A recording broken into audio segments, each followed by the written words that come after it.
Recording in progress.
Testing.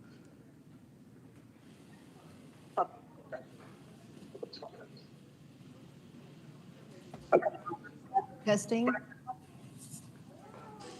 Testing. Check. You're welcome.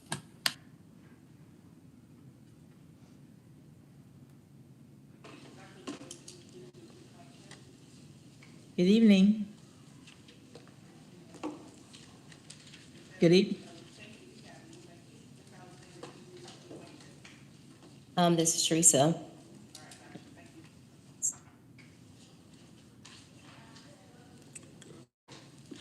All right, good evening, everyone. Thank you for your patience. Time is now 7:07 p.m. We are returning into open session. We have a few items to address. The first item is to discuss and take action on sheriff's sale of real properties. We have a total of 3 properties. I'll now turn over to Dr. Pereira. Thank you, President Jones. I have Dr. Cheek here to answer any questions as the information was presented to you. Dr. Cheek.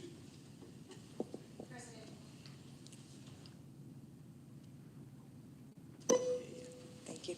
President Jones, esteemed trustees, Dr. Pereira, these properties were presented to you in closed session, and we will take action on all 3.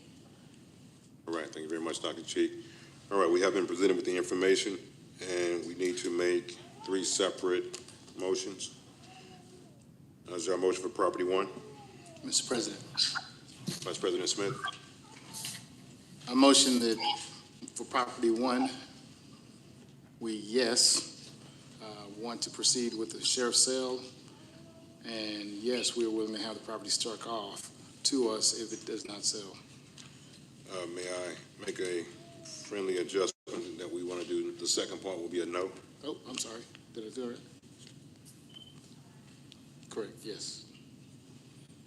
All right, so we have a motion to, for property 1, yes, we want to proceed with the sheriff's sale, and 2, no, we are not willing to have the property struck off to us. Is there a second? President Jones, I would like to second. Okay, we have a motion by Vice President Smith, a second by Trustee Nichols. We'll now take a vote. Trustee Nichols? Yes. Vice President Smith? Yes. Secretary Morris? Yes. Trustee Cluis? Yes. I don't see anyone online. And myself. Okay. If we would pin them. Okay. Trustee Whitfield? Absolutely. Trustee Hamilton? Yes. The motion carries. Myself voting yes. That will be 5-0-1. We next have property 2. Need to take the same action. Is there a motion? President Jones, it would be 6-0-1. Thank you. 6-0-1. Need the same for property 2. President Jones, Vice President Smith? I motion that for property 2, we, yes, proceed to the sheriff's sale, and no, we are not willing to have property struck off to us. Okay, we have a motion by Vice President Smith. Second by Trustee Cluis. Any discussion? Hearing none, we'll now take a vote. Trustee Whitfield, Abstain.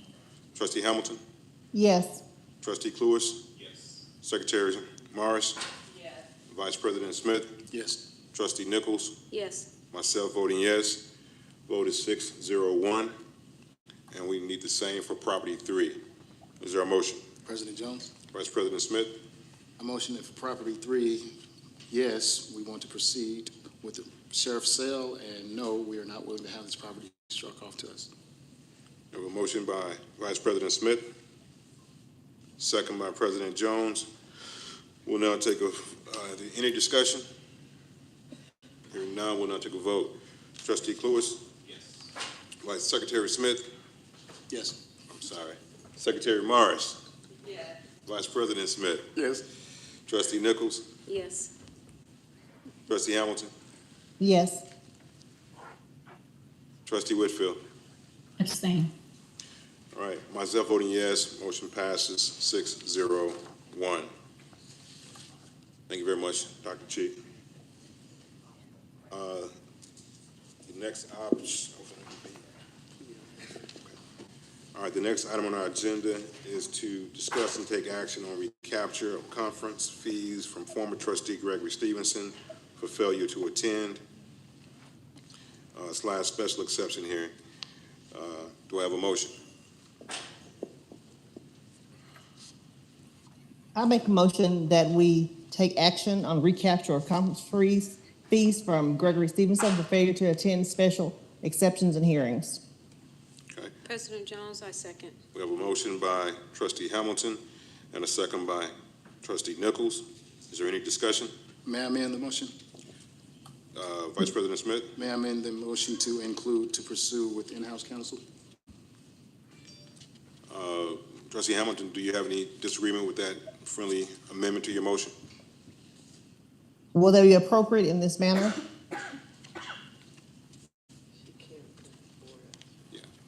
I'm sorry, I didn't hear his motion.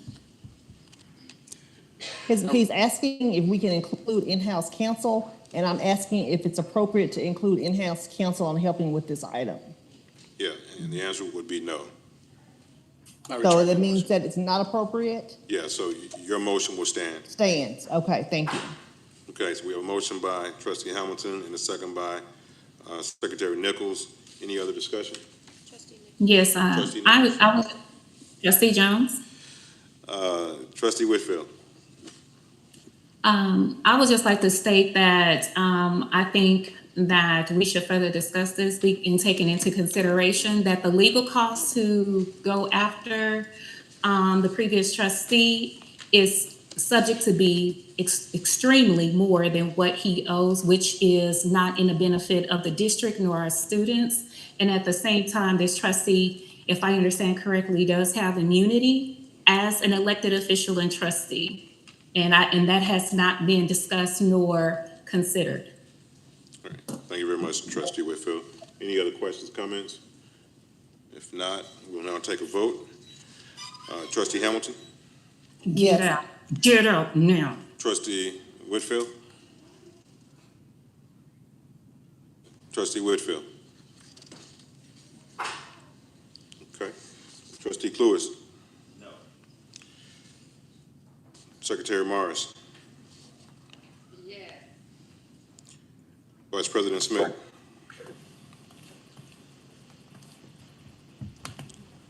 Yes. Trustee Nichols? Yes. Myself voting yes. Go back to Trustee Whitfield, your vote? No. All right. Motion passes 5-2. The next item on our agenda, we will come back a little bit later to address that one. So we'll now move to the opening ceremonies. Dr. Pereira? Yes, thank you, President Jones. I'm going to call forward Ms. Kimberly Simpson. Are you going to do that from your, yes. Good evening, Board President, Board of Trustees, and Dr. Pereira. I am going to welcome up our student council from Lancaster High School to lead us in our opening ceremonies. Please come to the front.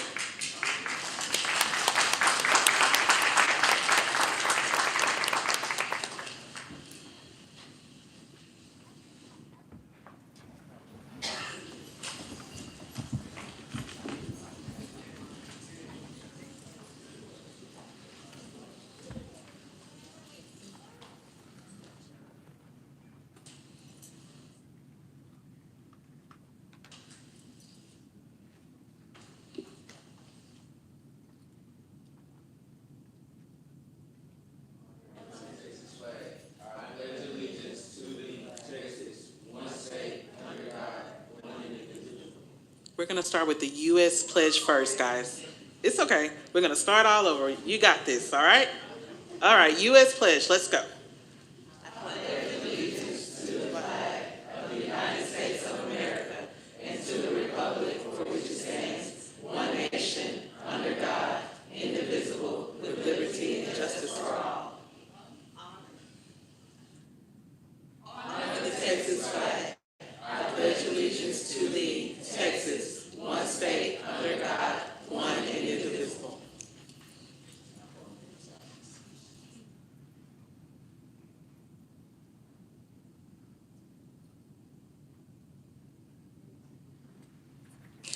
Thank you. Let's give it up for our student council from Lancaster High School.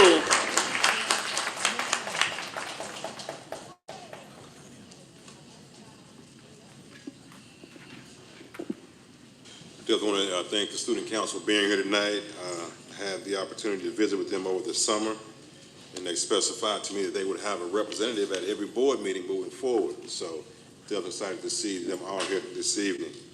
The next item on our agenda is recognitions and commendations. Dr. Pereira. Thank you, President Jones. Once again, I'll call forward Lancaster's own Kimberly Simpson to bring that information to our board and our community. Thank you, Board President, Board of Trustees, and Dr. Pereira. Please excuse my seat. I am going to start our board acknowledgements with some great recaps from the start of the school year. Board, we kicked off back to school season by welcoming our new employees to the Lancaster Tiger League with our new employee draft. We welcomed 122 employees to the district, and they each left the draft with a Tiger swag box to make them a Lancaster ISD official. Our annual Back to School Bash was a huge success. We served more than 1,000 students and provided them with free backpacks, school supplies, haircuts, and more. Our community partners and vendors supported our families with many resources for student success. And we also had a great time during our annual district convocation. While our Olympians competed in the Paris Olympics, we brought the Olympic spirit to Lancaster ISD with our very own Tiger Games. Convocation was not only a day of fun and teamwork, but also the perfect way to highlight our Olympic greats within our district and the start of the school year. We all embodied the spirit of dream, believe, and roar. And of course, our Meet the Teacher Nights were a hit at every campus. The events allow parents and families to tour their campuses, pick up schedules, and connect with their teachers and campus staff before the first day of school. And we kept our first day of school tradition going with the red carpet welcome. Community leaders, board members, and district and campus leaders lined the red carpet at each campus to welcome students back to school. There were plenty of laughs, smiles, and students entering the building, and we only saw a few dads crying as their kids entered the campuses, so not too many this year. And at this time, board, if you don't mind, if you all could transition to the middle of the floor for the rest of our acknowledgements.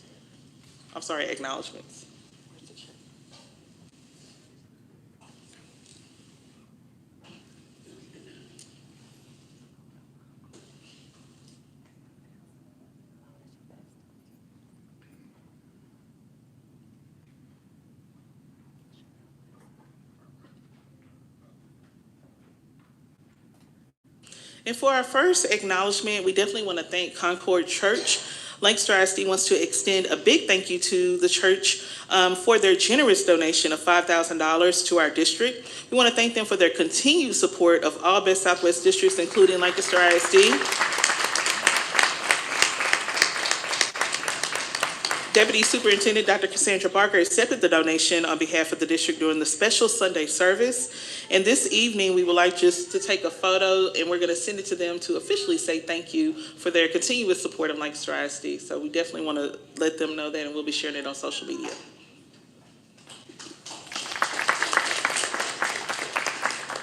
And at this time, I'm going to welcome up our wonderful Lancaster High School drill team, the Tigerettes. Come on down. Along with their sponsor, the wonderful Miss Q. We need more energy. This is our Tigerettes. Come on, come on. Now, these ladies are not shy, and they had a wonderful, wonderful time at a recent competition this summer. The Tigerettes recently attended the Summer Leadership and Teen Camps with marching auxiliaries and did an outstanding job representing Lancaster ISD. So during the leadership camp, dance officers received Circle of Platinum Award, the Gerald Hardy Projection Daily Award. They received that twice. So, yeah, we can clap it up.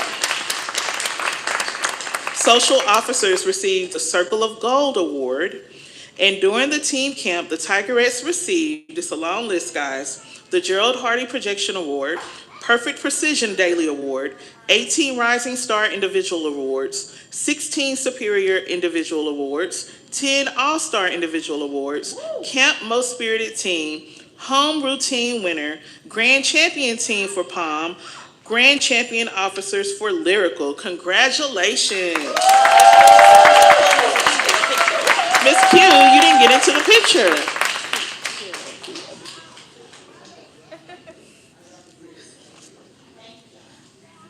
Thank you, Tigerettes, and we look forward to seeing you guys on the football field. Now I'm going to welcome up Miss Monica Hatley. Come on down.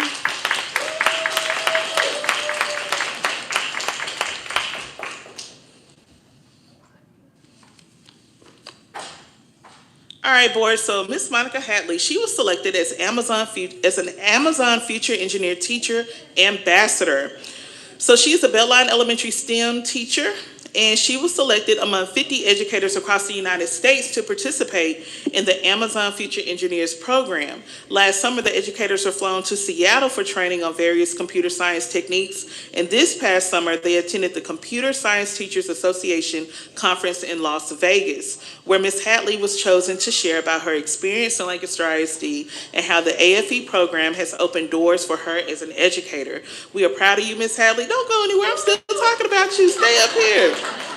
We are very proud of you, Ms. Hatley, for representing our district on a national level, and it was a pleasure for us to share your story on social media as you were highlighting the experience. So thank you for representing Lancaster ISD. Okay, now you can sit down. Good job, good job. Good job, good job. All right, we're going to keep that same spirit going and bring up Miss LaDonna Brown.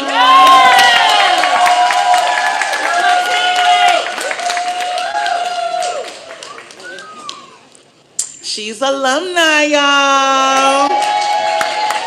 So listen, in 2023, Rosa Parks member this STEM teacher was awarded the Texas Instruments Innovation in STEM Teaching Award, and we are happy to recognize that achievement this evening. This award honors teachers who enhance student achievement and increase interest in STEM areas. The award included a $10,000 cash prize for each recipient, of which $5,000 is designated for the individual winning teacher.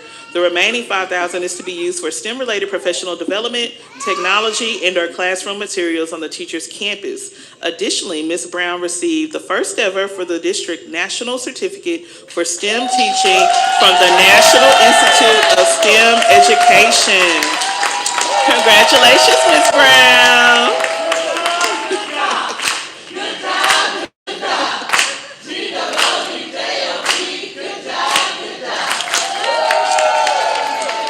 All right, board, you may return back to your seat, and I have just a couple of upcoming events for you all to note and put on your calendar.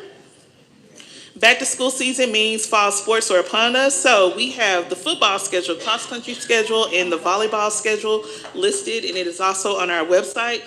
This evening, we have a scrimmage, and on the 31st, we also have the first football game at the Frisco Star, and you all are invited to attend, so additional information will be coming about that. The Lancaster Tiger volleyball season began earlier this month, so please come out and cheer on our Lady Tigers as they bump, set, and spike it toward victory. Also, the Tiger and Lady Tiger cross-country teams began their seasons earlier this month, so let's continue to motivate and support all of our student athletes as they compete this season. And for all of the upcoming schedules and events, please check our district website and follow the athletics pages on social media. They're on Instagram, Facebook, and X. And National Hispanic Heritage Month is September 15th through October 15th. And Lancaster ISD will begin its recognition of the month with a social media video campaign featuring our students and staff. So the campaign will highlight historical facts, accomplishments, and achievements of Hispanics that have made an impact on our world today. So please be on the lookout for our campaign to start soon.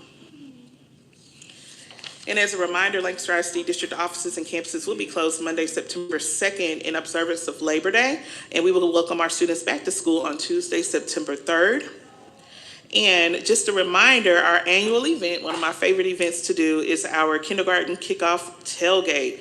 It will be held this year, Friday, September 27th, and we're inviting all Lancaster ISD kindergartners out and their families to enjoy food, music, fun, and an opportunity for parents of Lancaster ISD kindergartners to sign up for the Dollars for College Savings Plan. So that is the motivation behind the event. And then you all know at 6:50, we allow all of the kindergartners to line up on the football field and run out. And it's so great. They run out and they have a really good time. So please make plans to join us. The tailgate will start at 5:30 until 7 o'clock. So that concludes our board acknowledgements. Thank you. All right, thank you very much, Ms. Simpson. Definitely exciting news for our educators getting recognized as far as these kindergartens. That's exciting. That's exciting. It's always the best one. Yeah, we kind of figure out who our track star is going to be, don't we?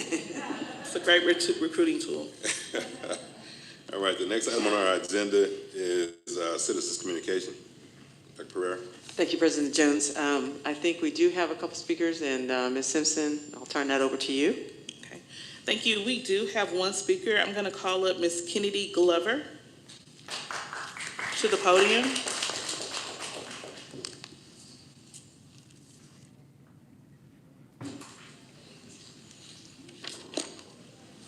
And before you speak, I'm going to read a script for you guys, and then I'll usher you to go to the actual podium. Now, who is Kennedy? Okay. So just stay right there. Hold on just one second. I'm going to read this, and I'll call you up, okay? All right. Perfect. Board Policy BED Local states that public comment during regular board meetings will be limited to 3 minutes. Please direct your comments to the board president and superintendent. If addressing an agenda item, please identify the item you will be commenting on. Speakers may not use any individual's names or identifiable titles when addressing the board if the speaker is presenting a complaint regarding that person.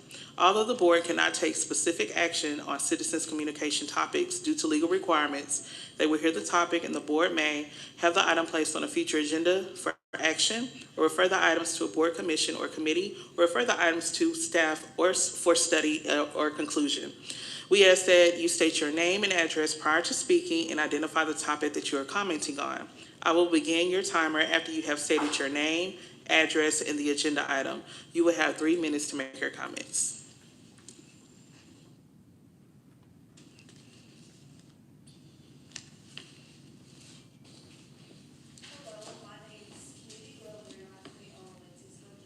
And these are my teammates and my coach, Coach Howard, KK, Ari, and Savannah.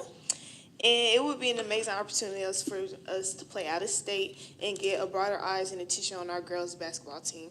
They will put our girls in an amazing spot to get more opportunities for scholarships and bond as a team. So at the end of the season, we can all get that big, shiny ring on our finger and become nationally ranked as a team. Thank you.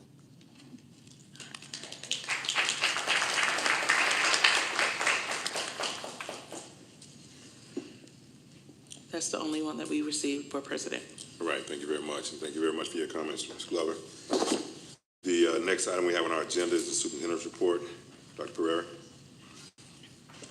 Thank you, President Jones. I'm going to call forward Ms. Faith Ann Cheek, Dr. Faith Ann Cheek, to present that information along with Ms. Dana Mosley to share that information with our board and our community. Good afternoon, Board President, Board members, and Dr. Pereira. Excuse me. This evening, I'm presenting the financials for June 2024. Slide 1 represents the tax collections for the month of June 2024. This report is generated from the Dallas County Tax Office. This month, $196,692.85 was collected in June. However, due to refunds, the net collection was $132,631.19. The second slide represents a basic income and revenue statement, basically like an income statement, which has expenditures and revenues. The overall revenue year-to-date for the district, it has collected 79.47% of the total budgeted revenues.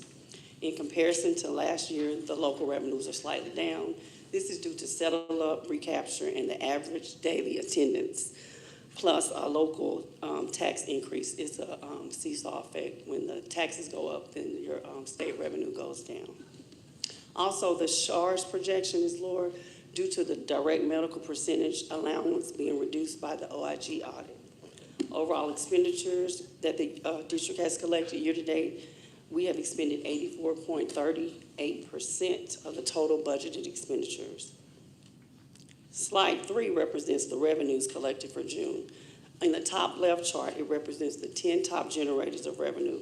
The highest driver is property tax, and the second highest driver is our school foundation fund. Slide 4 is a representation of expenditures.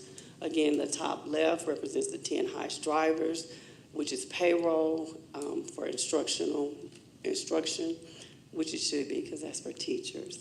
The second highest driver is maintenance and operations because we've been doing a lot of repairs and maintaining our buildings. Expenditures for payroll is higher because we got that $1,800 Vader increase, the one time in fiscal year 24.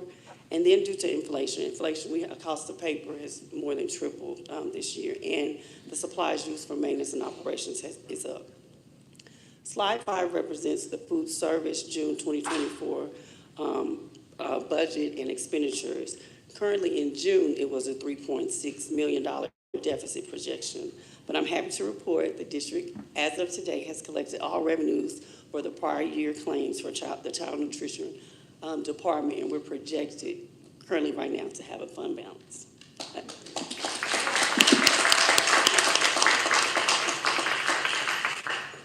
Slide 6 is a debt service year-to-date for June 2024. All of this revenue is collected from tax collections. And year-to-date, the bond payments have been made for February. As of June, we have paid the February ones. In August, we paid our August payments that are due on the 15th. February 15th and August 15th are when our payments are due. Slide 7 is the investment reconciliation report. This is from tax collection and other funds that go in here, like our TEA payments. We've moved all our funds to go into the investment account so we can earn more interest. And we have 2 pools, Lone Star and Tex Pool. And we have balances in general fund, debt service, and capital projects, and child nutrition. Thank you. All right, thank you very much. Thank you, President Jones. I just wanted to share with our community some of the information that Ms. Mosley presented regarding debt services.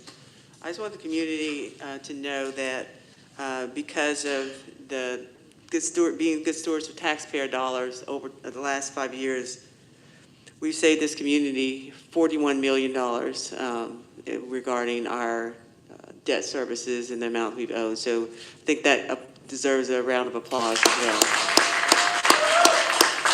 We've been very cognizant about ensuring that we pay our debt and on time. And so with the guidance of my finance team, these ladies certainly. And then the next item on the agenda, President Jones, thank you. I'm going to call forward Dr. Barker to present that information to our board and our community. She'll be sharing on some updated information about enrollment and staffing. Good evening, Board Chair Jones, esteemed board members, Superintendent Dr. Pereira. I think and I wish that we had our entire staff here so that Dr. Jackson could lead the good job cheer. We had a wonderful week one. I've already accelerated to May. We've had a wonderful week one and also week two. I do have up here enrollment because I want to just plug our enrollment team. Trustee Jones, you did get a chance to come through. We centralized enrollment, pulled it from our campuses, and our campuses were able to start with expectations on day one, instruction on the second half of day one, but definitely on day two. So as we look at, and you'll hear a little bit about our goals for our HB3 goals as well as the progress of the district, we want to make sure that every single day, instructional day, every single minute that we are fulfilling the promise that we give to our community that we're educating our students. And so when we make some of the adjustments and some of the systems that we have, as in what we've done with enrollment, that is to help us to be able to utilize as much of the instructional day as possible to focus on instruction. So here we go with week one in enrollment. We start a little bit down on the first day, 5848. That is actually a warm body count. That's how many students we had in seats in our building. And we were processing at least about 60 families a day. Now, when I say families, that can mean 3 children in a family. Trustee Jones just looked at me with a smile because we pretty much put him to work. He was coming through to say hello on the first day, but we had so many people drawn to our district trying to make sure that their students were enrolled. This was in addition to having an open enrollment for the entire summer. So we have virtual enrollment. We've kind of modernized our processes, and you can enroll virtually. And so we did that, but we still have an influx of people coming to our district. And so right now, as of this past Monday, which is when this slide was given to you, we're at about 6714, but as I mentioned, we're processing about 60 families per day. We are anticipating or really have staff for about 6,900. And so that should give us cushion to be able to welcome as many as possible without having to look for teachers in September to staff some of the classrooms. So we're ready. Hopefully we get more than 6,900, but we are staffed for about 6,900. And that is about it. All right, thank you very much, Dr. Parker.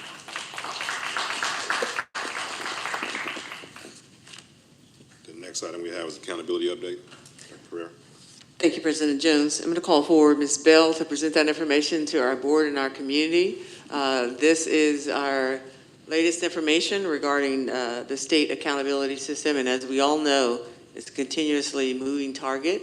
But what you'll find in the data that we've shared that our students have been consistently achieving and doing well, that the accountability system keeps ratcheting up too. So, Ms. Bell, I'm going to shut up and let you do this.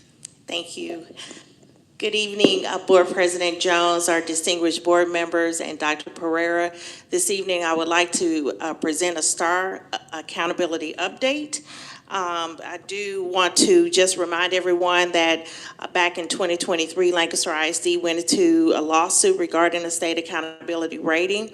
And in 2024, a Travis County judge blocked the Texas Education Agency from releasing its accountability rating for a second year in a row due to changes in the metrics that were used to measure student performance. So therefore, tonight, the data that I'm sharing with you is unofficial and subject to change depending on when TEA is allowed to release the official data. So the first slide I want to show or share with you is actually our student achievement data. This is domain 1.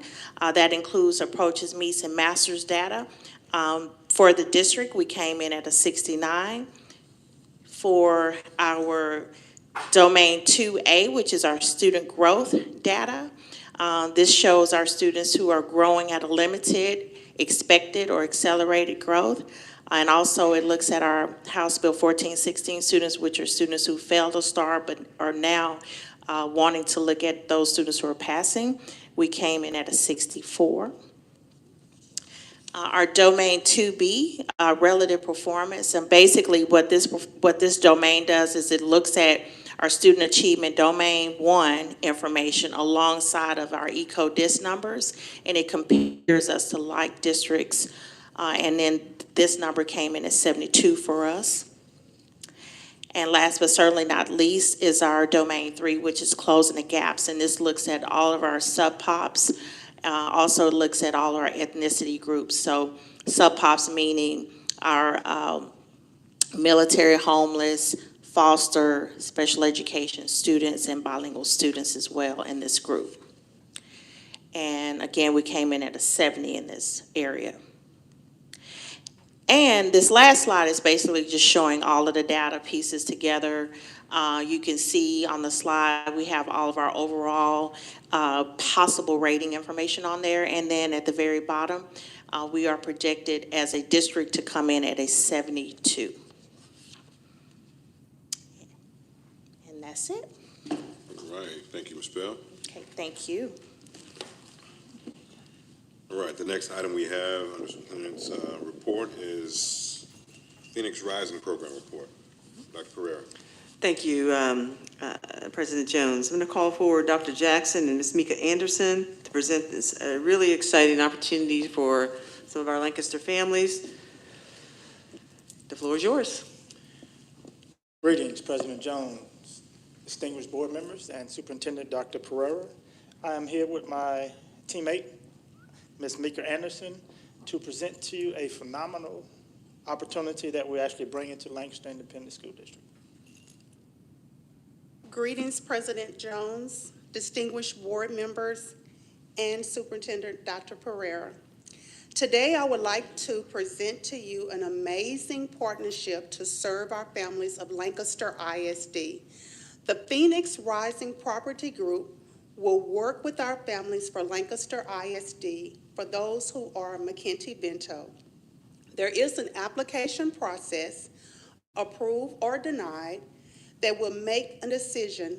That decision will come from the Phoenix Rising Group.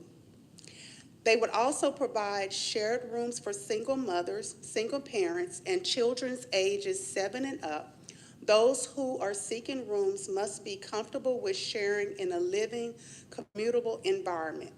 They also accept individuals that have abuse relationships.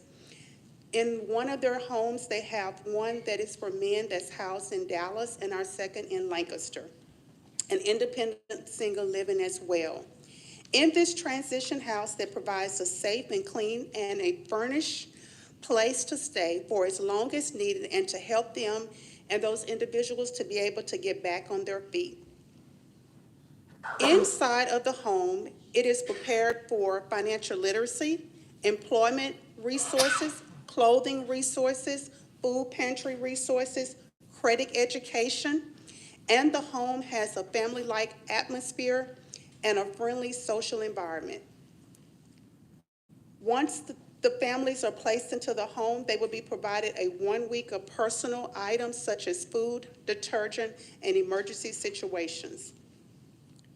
The requirements is a copy of their identification, a copy of their Social Security card, a complete application online, an interview, deposit, and a first payment. We would also work with those who can only afford to pay daily emergency situation. The home is a 5-bedroom home, 4 baths, all furnished applied, and everything is brand new. With this opportunity, we are so excited to partner with Lancaster ISD.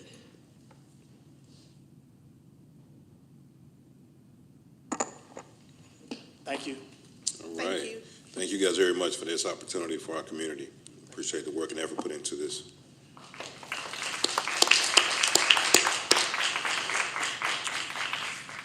All right, the next item on our agenda is adoption of the consent agenda. Before we move forward, there will be one item that I will be pulling, just because we need to go back into closed session and address this. We didn't have enough time to get to it. It's going to be item C. So therefore, we have item A, approval of the minutes from July 25th regular board meeting. Item B, approval of the July 25th Lone Star Governance Time Use Tracker. D, approval of accepting donation from Concord Church of $5,000. E, approval of continuation of grant funds for the fiscal 2024-25. F, consider approval of recommendation to replace GWC girls and boys gym floor. G, consider approval of recommendation to remodel LHS athletics offices. H, consider approval of professional learning plan for 2024-25. I, consider approval of revision of employee handbook, start of school hours on page 15. J, consider approval of special educational vendors list. K, consider approval of athletics request for approval of the following trips listed below: Nike Elite track trip, girls basketball DC trip, and girls basketball Tampa trip, which was presented to us by Ms. Glover and the team. And then L, consider approval renewal for cooperative membership renewal cost and rebates for 2024-25. Again, this is an item that we need to have a motion.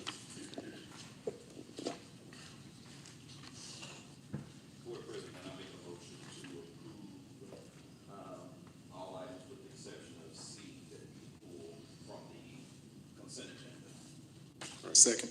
Have a motion by trustee Cluis, second by Vice President Smith, to approve the adoption agenda as presented. Are there any questions? Hearing none, we'll take a vote. Trustee Nichols? Yes. Vice President Smith? Yes. Secretary Morris? Yes. Trustee Cluis? Yes. Trustee Hamilton? Yes. Trustee Whitfield? Abstain. Myself voting yes. Motion passes 6-0-1. Ladies, you're going to potentially going to DC and Tampa.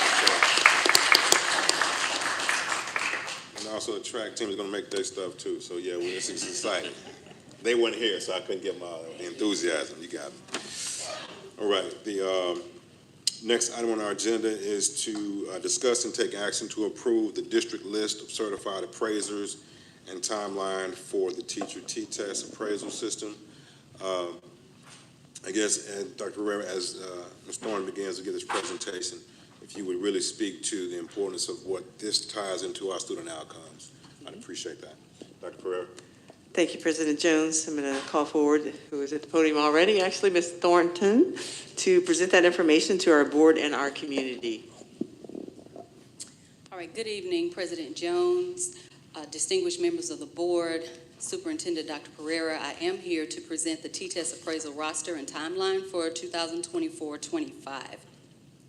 As we know, T-test is our evaluation system for our teachers.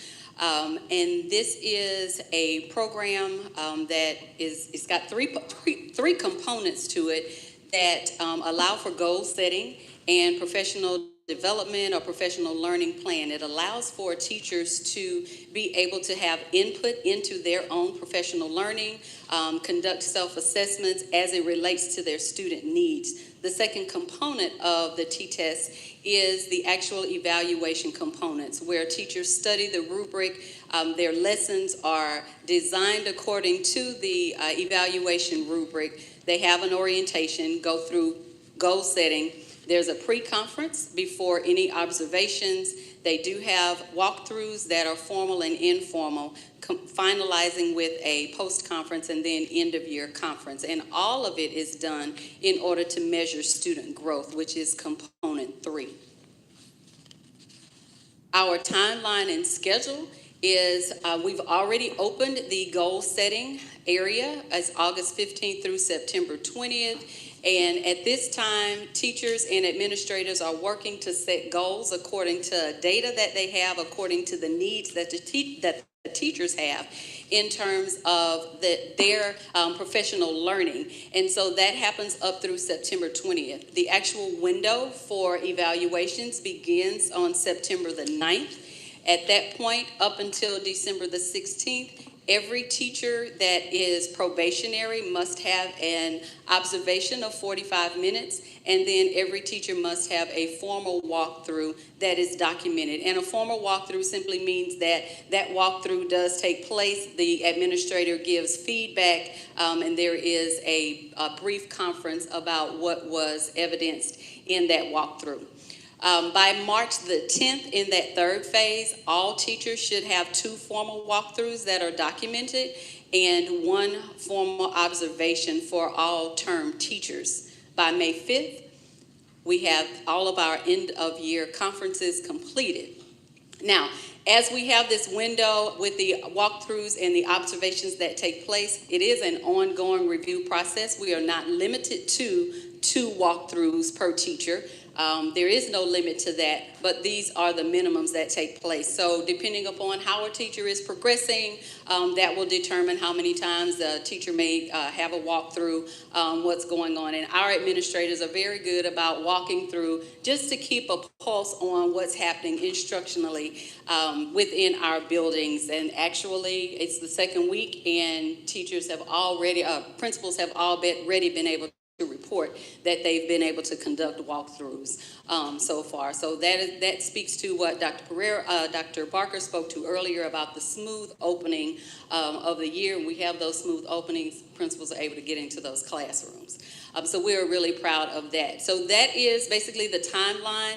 The blue link at the bottom, 2425 T-test appraisers, that is the updated list, most up-to-date list of all of our certified appraisers. So if you click that link, you will see that all of our administrators, our principals and our assistant principals have current certification in T-test. And we also have district administrators that are currently certified in T-test as well as T-PES, which allows them to support with the evaluations for our principals. So at this time, we do seek approval from you for our T-test appraisers for this school year. That concludes our presentation for T-test. All right, thank you very much, Ms. Thornton. Are there any questions or comments? All right, hearing none, we'll now need a motion to move forward.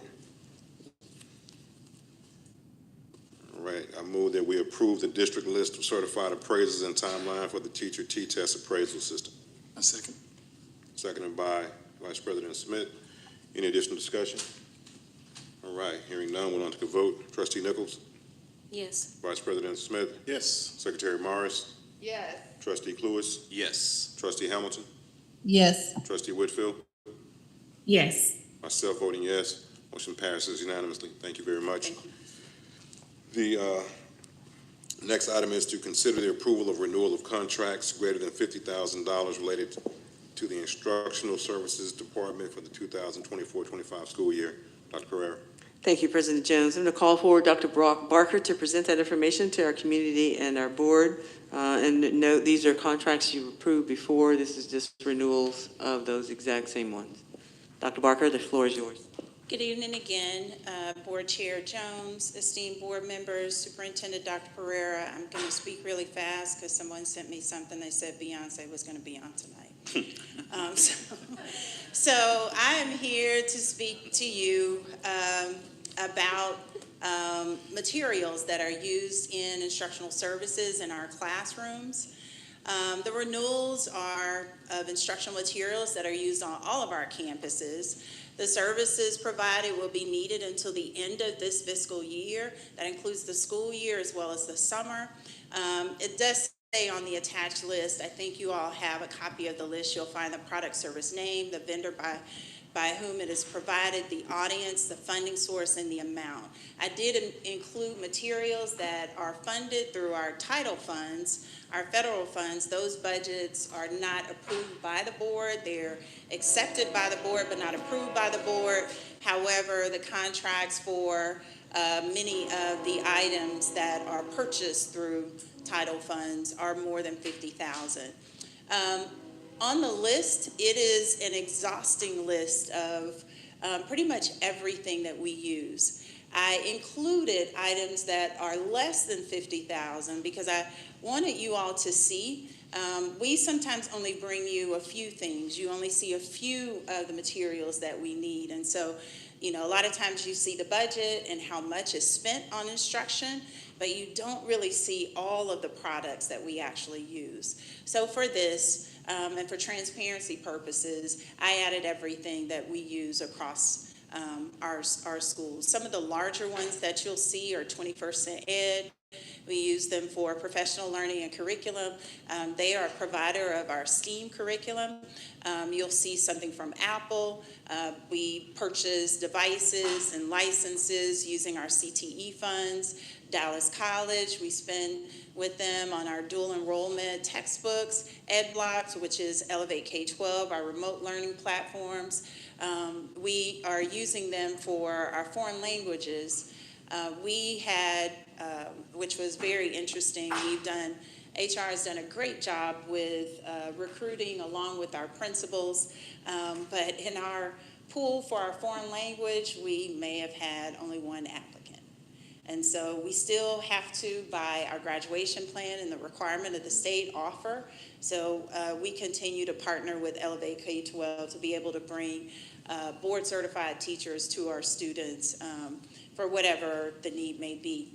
HMH, we have been building instructional frameworks, and they are supporting our instructional specialists and our principals. NWEA, that's our student assessment. We've talked to you about our MAP data. It is connected to our TIA grant. Cisco, culinary art supplies, speaks for itself. Those are the supplies that are used within the classroom. And Z-Space, that's CTE devices, and they provide curriculum for us as well. And so, again, I provided all of what is utilized in our classroom, and am here to answer any questions that you might have, but also to ask for board approval so that we can move forward once the budget becomes available. All right, thank you very much, Dr. Barker. Any questions or comments on this item? Trustee Jones, I have some Trustee questions. Whitfield. I'm sorry? Trustee Whitfield. Okay. First, I would like to know, as far as the items that we are renewing, is there any reason why the contracts for these items are not uploaded to see exactly what they are? Also, some type of information as far as how they are effective and the outcome from some of the renewals. I did look online. Let me just state this. I did look online, and unfortunately, this list was revised. So some of this information was not made available till today. So I did not see it until today. And so I just went and pulled items over 50,000. And I understand that this is supposed to be a list of renewals, but when I went to search some of the names of some of the businesses in here, it doesn't show that we had any authorization or discussion prior to today to support that, in fact, if this was a renewal. Also, Elevate K-12, we are spending over 700,000, if I'm not mistaken, for Elevate K-12, but we have no information of its effectiveness with teachers being in a classroom. And my understanding is that we are supposed to be fully staffed. I'm not sure if that's supposed to be including Elevate K-12. And that is 700,000 is a lot without a discussion nor any information to be provided to show its effectiveness. And the concerns that I've received from parents from their students is not great for Elevate K-12. The usage, anyone being available, even using the service, or even anyone being in a classroom. And so that raised great concerns regarding some of the renewals we have here. And we've never had a discussion regarding quite a few of these renewals. And I'm speaking on the ones over 50,000, nor documentation to support that. So 21st Cent Ed, Ms. Murray, in this past fiscal year did come and speak to you. Speak to the board. We've reported out, and showed pictures of the professional development that our teachers participated in, as well as our students. I invite any of you to come to our classrooms, our STEAM classrooms, and see. You did see tonight we have 2 nationally recognized teachers who went through that specific training. Apple, Mr. Thornhill has come to you and done Apple presentations, whether it was for student or staff devices. There was a pretty robust discussion around why I have the M1 and not the M2. And so Apple has been there. Dallas College has been in existence prior to me arriving. Since the early college has been a part of the academic pathways at the high school, Dallas College has been a partner of ours. I will come back and specifically speak to Ed Block. HMH has been a partner of this district probably prior to the time that Trustee Jones was even a teacher in the classroom. We have used HMH curriculum for many, many years. NWEA is one that was in place prior to my arrival here. It is written into our TIA grant. It has been approved by the state of Texas. Cisco has also been a partner of the district for many, many years prior to our arrival. Z-Space was presented to you whenever we came with the high quality instructional materials. We went through the entire process, and so that was there. So to speak to Elevate K-12, Elevate K-12, we do have a teacher on the screen every single day. And there is a person in the classroom, a monitor. Our alternative would be to have a substitute and no curriculum delivered to our students. And so I welcome any parent, any stakeholder who has any other option that they've seen in other places that is more effective. I know that there is, and we did go through a process of reviewing proximity learning, which is used in some of the neighboring districts. It's the exact same model for what we are looking for. And when we do a cost analysis, Elevate K-12 is a bit more cost effective for our budget. I will say that amount that is there for Elevate K-12, as what we have done in the past, is a not to exceed amount. We use the funds from positions that are unfilled. And as I mentioned when I went through, I said we only had 1 Spanish applicant in the pool. I didn't say qualified. I said 1 Spanish applicant in the pool. So our option was either to have a sub every day and no instruction, or try to find a way to deliver instruction to our students. And so I for the job that I'm charged to do every day, and that is to ensure that there is high quality instruction in our classrooms. Anytime that we can prevent a substitute teacher from being the person or teacher of record, that is what we do. These people in Elevate K-12 are also certified through the state of Texas. So we can count them as the teacher of record. Their certification is sent to TEA, and they are certified through the state of Texas. They are just not physically in the classroom. So all of these, I can work with the superintendent's office. If you make the request through the portal, we can provide, but they have all been presented to you. All right, thank you very much, Dr. Barker. Ms. Whitfield, you have your hand raised. You have 55 seconds remaining of your 3 minutes. What I would like to state is that there are 3 pages, maybe 6 in 6-point font, of a list of renewals that I'm speaking of, not specifically only what about 10 that's listed in front of us. So unfortunately, the community is not able to see exactly what I'm seeing. I mean, it'll eventually be shared, but they're not able to see what I'm seeing and what I'm referencing to. And as it relates to Elevate K-12, our scores have dropped. And so I'm speaking of the effectiveness. We was always also told that we were fully staffed. So If we're fully staffed, why are we paying my concern is the $700 to Elevate K-12, and I think that should be revisited. I do want to address the fact that none of the subjects that you saw, the content that you saw, is being delivered by Elevate K-12. I did mention foreign language. Foreign language was not in the presentation that was given by Ms. Bell. All right. Thank you very much for the presentation. Any additional questions or comments? I would just like to add, I know in previous years with the renewals, you've actually pulled certain items out and said they were not effective and provided us with alternatives for us for the upcoming year. So I do want to affirm the administration team for doing that.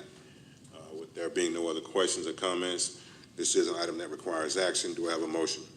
President Jones. Vice President Smith. I motion that we approve the renewal of contracts greater than $50,000 related to the Instructional Services Department for the 2024-2025 school year. Okay, we have a motion by Vice President Smith. Second. Second by Trustee Cluis. Any additional discussion? Hearing none, we'll take a vote. Trustee Nichols? Yes. Vice President Smith? Yes. Secretary Morris? Yes. Trustee Cluis? Yes. Trustee Hamilton? Yes. Trustee Whitfield? Abstain. Trustee, I'm calling myself. I vote yes. Motion carries 6-0-1. I got thrown for a loop on that one. Damn, Bert.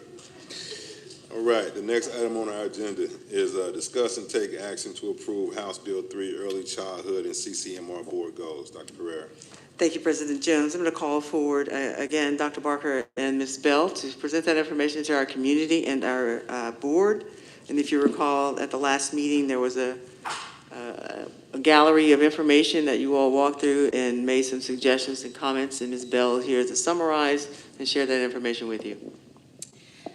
Thank you, Dr. Pereira. Good evening, President Jones, our distinguished board members, and Dr. Pereira. This evening, I would like to present our 2024-2025 House Bill 3 Early Childhood and CCMR data recommendations. The next slide basically, or this particular slide basically, is reiterating or underscoring the data that we looked at before during the gallery walk, as Dr. Pereira mentioned. And so I won't really go into the details of this slide.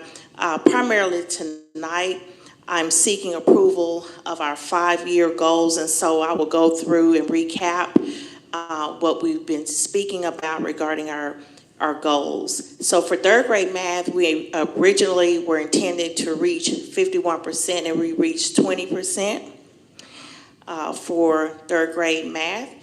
For third grade reading, we were intending to reach 46%, and we reached 36%.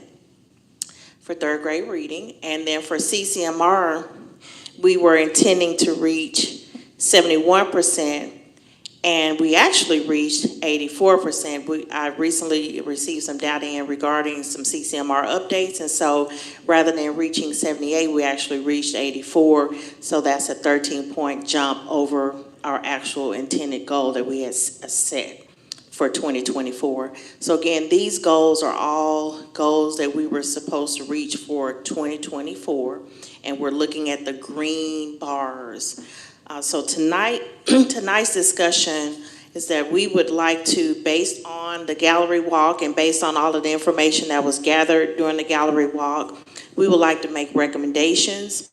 For early childhood math, we would like to recommend the goal being a 45% meet performance for third grade. We would like to recommend for third grade reading that the goal would be 50% for third grade reading meets performance. And then for CCMR, we would like to recommend 90%.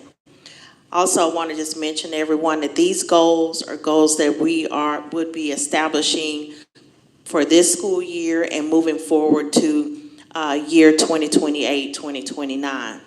I also want to mention that at any point in time, this is a living document, and so we can always come back and make adjustments where needed as data pieces are coming in from year to year. All right, thank you very much, Ms. Bell. Any questions or comments on this item? President Vice Jones. President Smith? Thank you very much for the presentation. When we did the workshop, that was a really critical piece of information that you shared with the rest of us about some of the how and why. Do you care to enlighten some of those of us that missed out on that? So when you mean regarding the CCMR information or? No, basically these being our COVID kids. Okay, so during our time in the gallery walk, we talked about the third grade students that we currently have at this time were actually students who were potentially in kinder, first grade during the COVID time. So we know that that's a critical time for students to learn how to read, and also gain fluency and numeracy as well. So with those students having that, being in COVID, they received packets. They did not have as much educational opportunity at that time, and so that has definitely impacted them. I believe we also talked about the fact that we've had more non-readers that we're identifying that are in the second grade, moving on into the third grade. So we talked about those kind of things and how that's actually impacting them as a student when they take any type of local assessment or state assessment. Thank you. Thank you. All right, any additional questions or comments? Dr. Pereira? I just wanted to add, President Jones, thank you. I wanted to add on to what Ms. Bell was sharing about the COVID students. I will also add in there that research will tell you that it takes at least 3 to 5 years for that student to catch up if they've fallen behind. And they can only catch up back up to grade level if they have a highly effective teacher. That's not just certification, that's effective in delivery of the instruction for a student during those times. So again, I just wanted to share that, let the community be cognizant. It's not just knowing and delivering content. All right, thank you very much. I'd like to just add a couple of points here. When we're looking at our current performance in third grade reading, we're at 20%, and our goal within the next 5 years is to increase it over 100% with our kids meeting MEETS. And the importance of MEETS is that that is a score above 70%, potentially 80% depending on the grade level. So that's going to be important. We're not even looking at the approaches because that's not really important to us. And our kids getting at MEETS grade level and above, and hopefully getting them more at the master's level. So that can be another thing that we can pursue as a board and administration as well, to begin to make that one of our goals, is increasing our master's performance. Also in the area of math, we're looking at that performance also increasing as well. Maybe I got these numbers mixed up, but we Yes, have sir. 20% with 20% for math, Okay, and so 36% for reading. So looking at increasing that over 100% over the next 5 years, and excuse me, percentage-wise, and reading will increase by 50% or more. And then, of course, CCMR is also an increase. So I want to commend you guys on taking the information that we did in that work session and coming up with these goals. That being said, this item does require a motion. Therefore, I move, thank you. I move that we approve the HB3 Early Childhood and CCMR Board Goals as presented. Second. Second by Vice President Smith. Any additional discussion? Hearing none, we'll now take a vote. Trustee Nichols? Yes. Vice President Smith? Absolutely. Secretary Morris? Yes. Trustee Cluis? Yes. Trustee Hamilton? Yes. Trustee Whitfield? Yes. Myself voting yes. Motion passes unanimously. I'd like to say, everybody get ready. Got some work to do. Got work to do. That's right. I look forward to it. The next, Thank you. Thank you. The next item on our agenda is discuss and take action to approve policy CH local and CV local. Turn this over to Dr. Pereira. Thank you, President Jones. And actually, this information was presented to you all from the TEA representative, and it's on here for your discussion and to take action on those two items. Thank you very much, Dr. Pereira. These were two items that we had on consent agenda, and the last board meeting, we decided to pull those for further discussion. Are there any questions specifically on these two items that we would need to address, or have those questions been answered? Okay, the floor is open, and there are no questions, so what we'll now do is take a vote. I apologize. Trustee Jones, I just wanted to get clarity. Trustee Whitfield.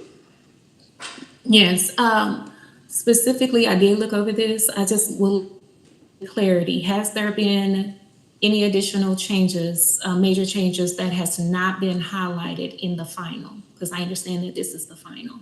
And I would like to know, have there been any major changes that had not been highlighted or identified? No, ma'am. Regarding policies CH local and CV local is the information that was presented to us in the July board meeting. So no additional changes have been made there. Thank you. Right. So with that being said, this does require a motion. Mr. President, Secretary Morris. thank you very much, sir. I would like to move that the board accept CH Local Purchasing and Acquisition adopted July 25th, 2024, and CV Local Facility Construction adopted July 25th, Second. 2024. All right. We have a motion. It's been properly seconded by Vice President Smith. Any additional discussion? Hearing none, we'll take a vote. Trustee Cluis. No. Secretary Morris. Yes. Vice President Smith. Yes. Trustee Nichols. Yes. Trustee Whitfield. No. Trustee Hamilton. Yes. Myself voting yes, motion passes 5-2. The next item on our agenda is to discuss and take action to approve the final amended 2023-2024 Lancaster ISD budget. Dr. Pereira. Thank you, President Jones. I'm going to call forward Dr. Cheek. Dr. Cheek to present that information to our board and to our community. Dr. Cheek, the floor is yours. Go ahead. Thank you. President Jones, esteemed trustees, Superintendent Dr. Pereira, tonight I present to you the final budget amendment for fiscal year 2023-2024. You'll see highlighted in green the general fund. In the middle column are the increases or decreases that we propose that will make the budget as accurate as possible to the actual collections and expenditures. We have taken into account all current encumbrances and accruals that will be made both as we close out August. We take into account the invoices that still must be paid, the payroll accrual that will occur, and then any closing entries that must be made by the auditor. I would like to thank the accounting team and Ms. Mosley for the hard work that went into this. It takes a number of eyes, and also our accounts payable team, Ms. Williams and Ms. Garner, because we have a number of still encumbered POs that are out there, and making sure that we are covered for all of the invoices that will come in. Our team does estimate that when the audit closes and Whitley Penn is finished, that we will put approximately $1.3 million back into fund balance for the 23-24 school year and come under budget, even with the loss in revenue of state sources.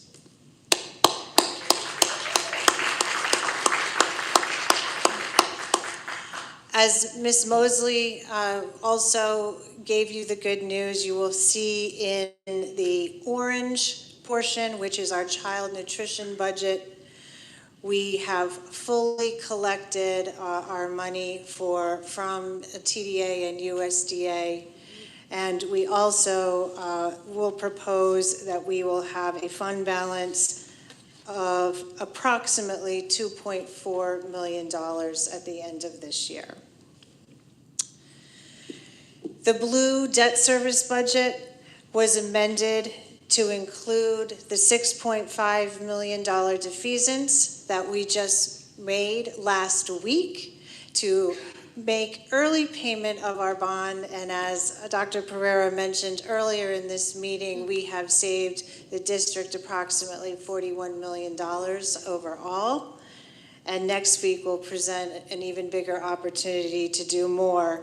And that is because of our tax collections.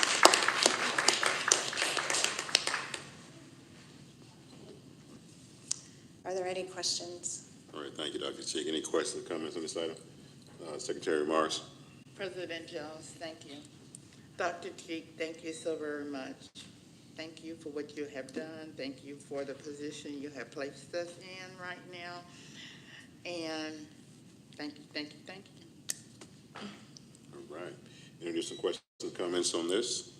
All right. Dr. Pereira. Thank you, President Jones. Like me, Dr. Cheek can't do this work alone, and she has some key members here in the audience with her from the finance team. The champ is here. The champ is here. Ms. Harrison and Ms. Mosley are with us, and again, they play key roles in ensuring that we make sure we use our taxpayer dollars.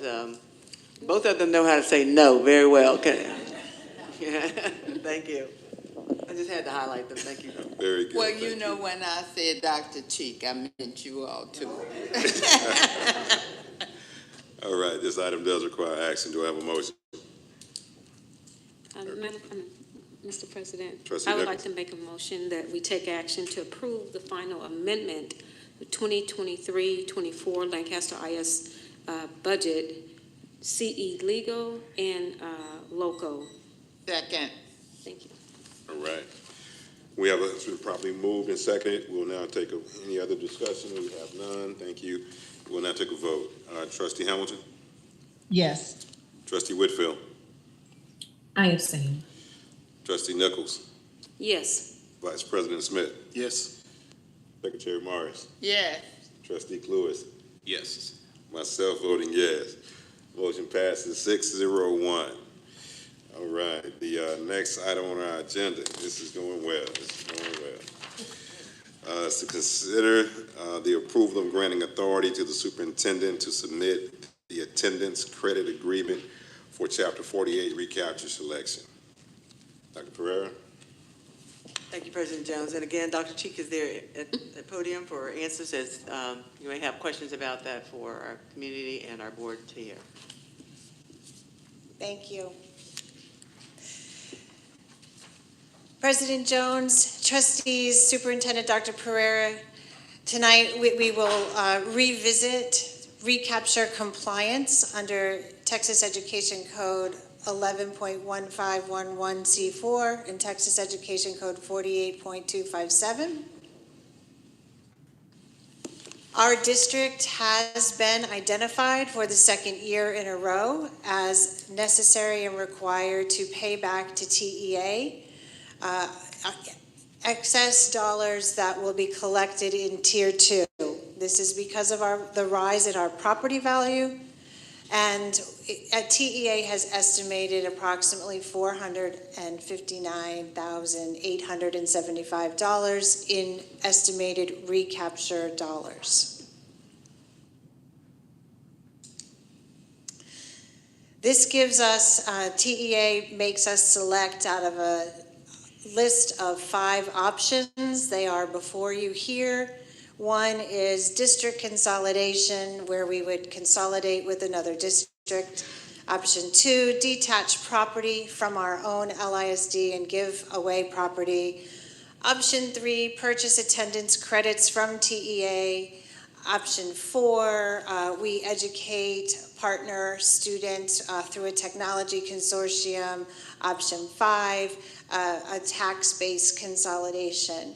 As I shared with you in the workshop, 99% of all recaptured districts in the state choose option 3, and that is the recommendation that we would make, because options 1, 2, 4, and 5 are not viable options for our district.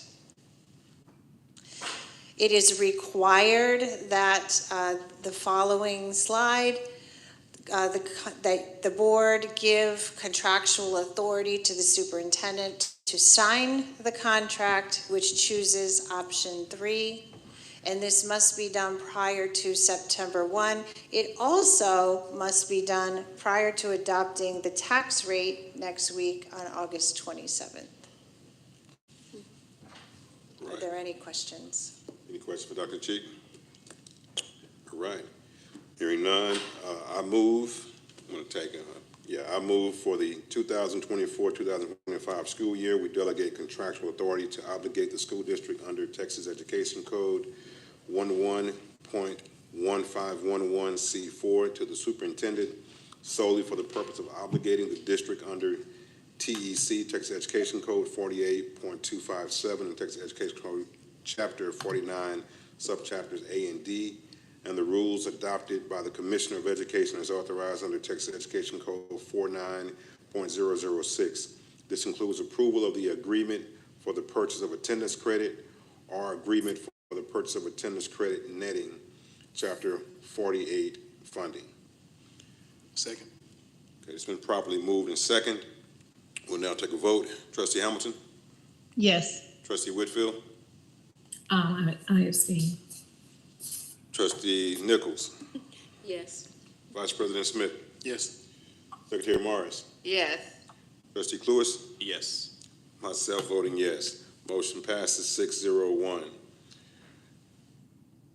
The next item on our agenda is discussion and take action. Thank you very much, Dr. Cheek. The next item is to discuss and take action to designate non-business days in accordance with House Bill 3033. Dr. Pereira. Thank you, President Jones. I have Mrs. Attorney Alexander designated to present this, but I think Ms. Sonia Brown, oh, she's online, okay. Attorney Alexander, the floor is yours. Good evening, Trustee Jones, fellow board members, and Superintendent Pereira. My name is Sharice Alexander, and I'm here to present request approval for updates to our district calendar to include non-business days as required by House Bill 3033. As presented last year, the PIA now requires specifically states that in addition to the weekends and state holidays, non-business PIA days may be designated when the district administrative offices are closed or operating with minimal staff. However, school districts may designate no more than 10 business days within each calendar year for purposes of the PIA. According to authority to designate district non-business days is provided solely to the Board of Trustees. It is important to note that this change is in the calculations of business days, and non-business days only applies to requests under the Public Information Act and does not apply to any other timeline that includes only district business days. For PIA requests, however, this means we will not be able to delay responses to requests for information for all the days our holiday and spring summer breaks when our administrative offices are closed. The board will be able to designate no more than 10 business PIA days for inclusion and deadlines for responding to PIAs or to request an attorney general opinion. Thus, we recommend the following days: November 25th, 26th, 28th, and 29th, and December 23rd, 24th, 26th, 27th, 30th, and 31st. Thank you. All right, thank you very much for that. I think I'm going to make a slight change. You said the 28th instead of the you said the 27th. Got it, never mind. I will not do anything but follow your lead, because you are Sharice Alexander, attorney at law. Sure, because I don't want to because there is a discrepancy. I do see that it says the 27th. That is fine. The 28th is a holiday. That is Thanksgiving. So not the 28th, it should be the 27th. That's as presented on the screen. Thank you very much. All right, any questions or comments? Trustee Jones, clarity. Trustee Whitfield. So we previously did this, I guess, for the last school year, so this is just gonna be for this school year. So this will be changed. I guess there will be changes each school year, is that correct? Yes, that is correct, because the holidays change every year.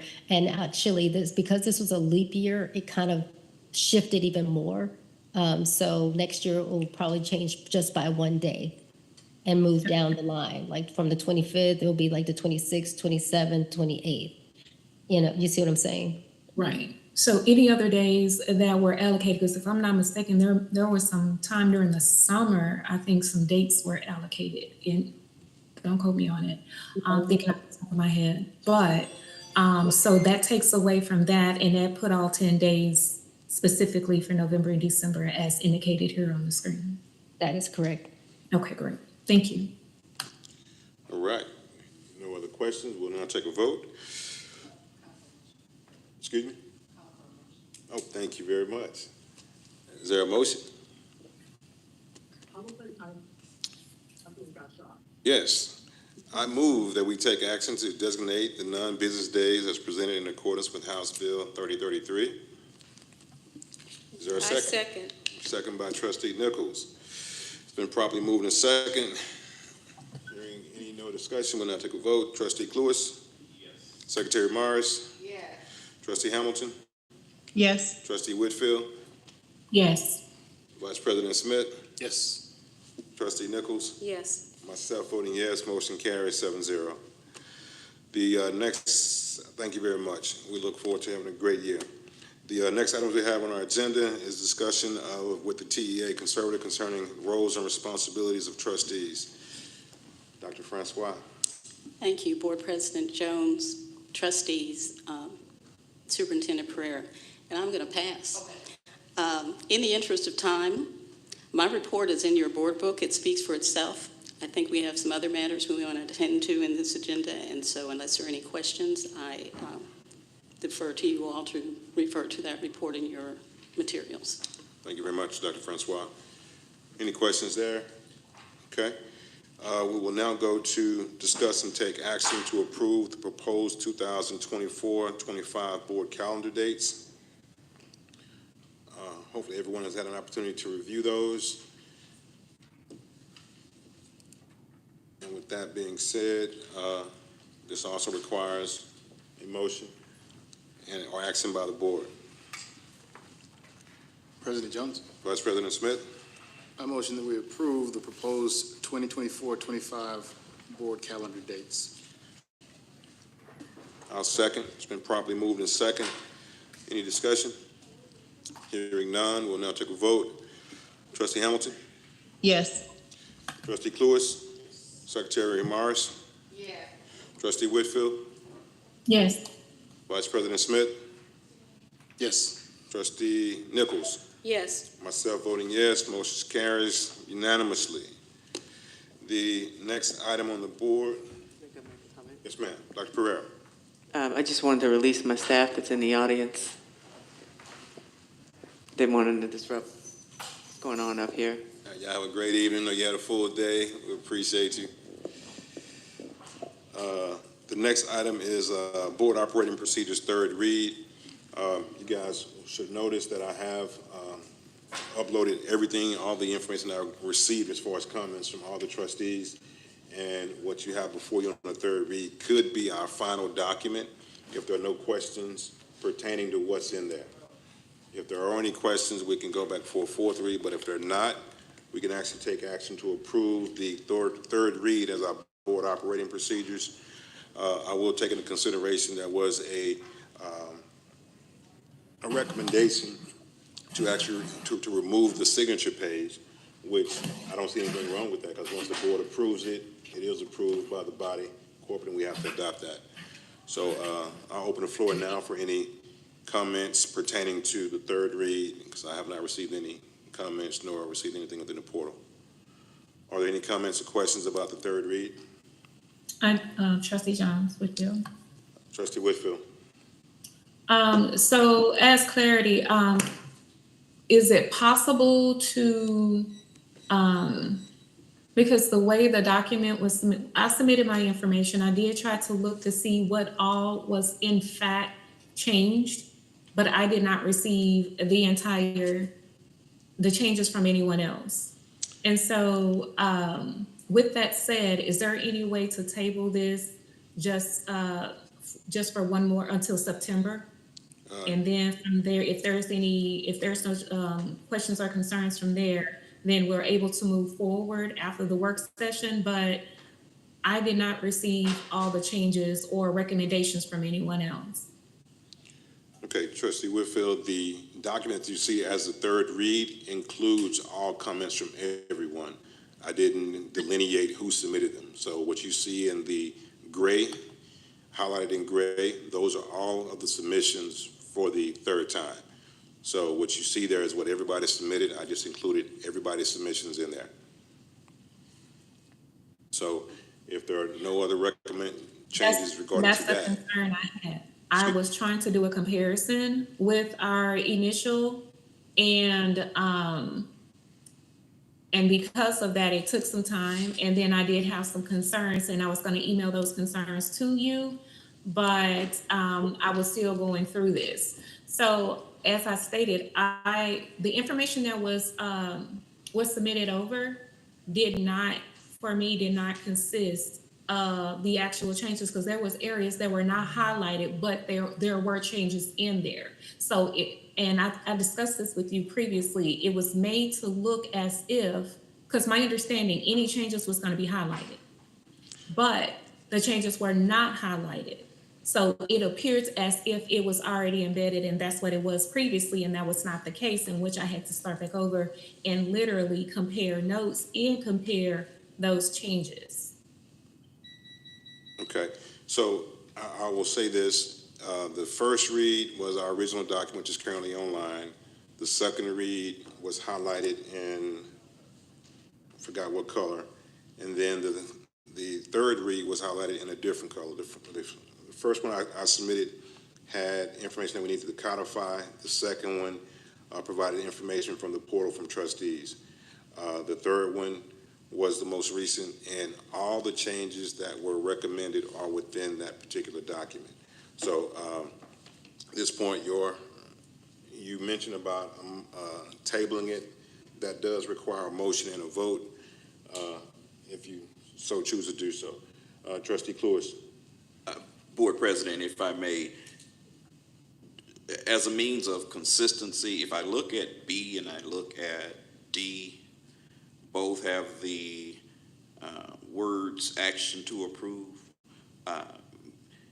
And I would just say for consistency, let's table it and then bring it back on the next board meeting, but put the words approve. Okay, so what we've done in the past as it relates to board matters, we're able to take action on those at any point, even though it doesn't have that appropriate language. And this was the item that was mentioned at the work session as well, that once the third read would come out, if there were no need for changes, we would go ahead and take action.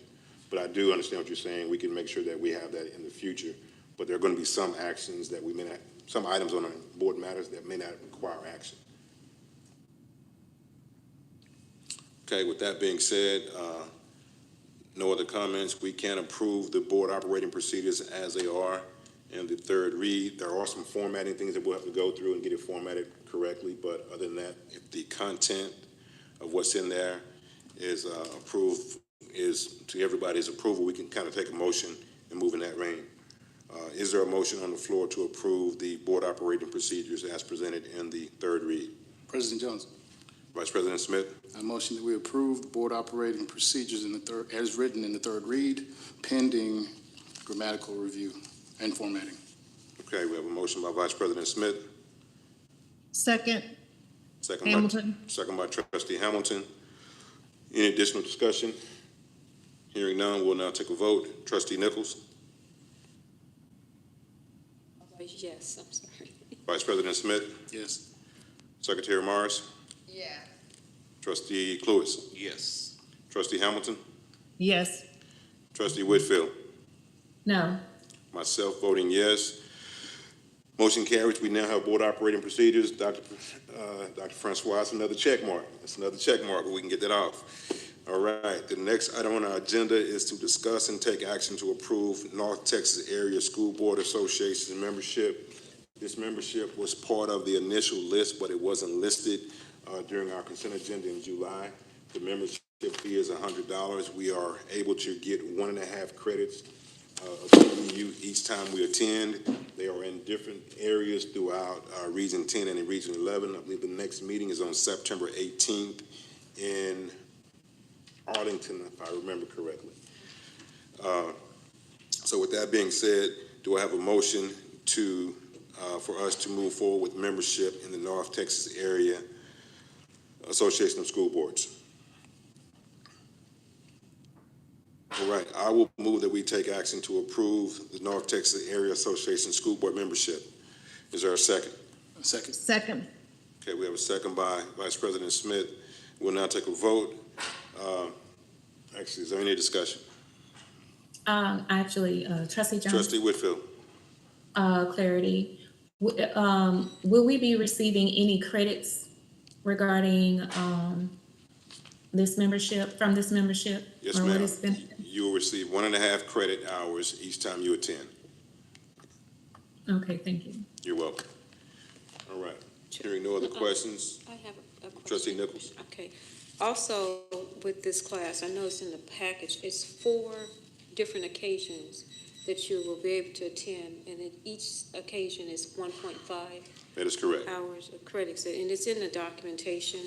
And I think it will give us some exposure, some representation probably, to go, so. All right. Yeah, but it is in the documentation that we got, yeah. Thank you very much. So with that being said, we'll now take a vote. Trustee Hamilton? Yes. Trustee Whitfield? Yes. Trustee Cluis? Yes. Secretary Morris? Yes. Vice President Smith? Yes. Trustee Nichols? Yes. Myself voting yes, motion carries unanimously. We're now members, and you guys should be able to attend the upcoming meeting. We have 2 reminders. MOSBA conference is September 12th and 13th. If you choose to go, you have up to, I think, 15.5 hours there that you can receive. And the Texas EdCon conference is September 27th through 29th. And you have a host of hours that you can get there. At this point, we will reconvene into closed session to address the LSG quarterly progress tracker and one additional item, and then we will be out of here at that point. So we will now convene in the closed session at... Before we do that, may I ask the question about the conferences? Yes, ma'am. Secretary Morris. So, President Jones, I know our funds are very limited on conferences, so if we run over, are we having to pay for this out of our pockets? If we run over as far as... Like if we suggest, both of these are in San Antonio, so that will mean travel, hotel, and food. So if we meet our limit with these conferences, which go over, will we have to pay for these out of our pocket? I just would like to know that up front. Okay, I would say yes. I would recommend that you budget accordingly with the funds that you know you will receive for this upcoming year. And I believe in the July meeting, I also provided a tracker that can allow you to kind of track which conferences you attend and the recommended, well, not recommended, but the cost. So you'll be able to track that. So if you do go over, they will notify you that you are at your budget, and you can make a decision there if you want to go to the upcoming conference. Okay, so that's kind of what I had the concern about with joining a new conference when we haven't, since our budget has not expanded, then, and those are hours that we could get, so we would have to pick one or the other and then find other conferences that would fill in, because, you know, the conference, the hours are mandated. Correct. So if you choose to go a different route to acquire your hours, you have that ability. All right, so we're going to Okay. I'm sorry. No, I'm just only trying to say, why would we have that when we are actually taking out of our budget to pay for a conference we may not be able to go to because we don't have the money? Okay, so that item has been voted on and properly. I know that. So what I'm we'll just do right trying to now- get some clarity to that. Well, clarity should have been provided earlier. We're going to recess the closed session as authorized by Texas Open Meeting Act, Texas Government Code 551, 551.071, 551.072, 551.074, and 551.076. The time is now 8:44 p.m.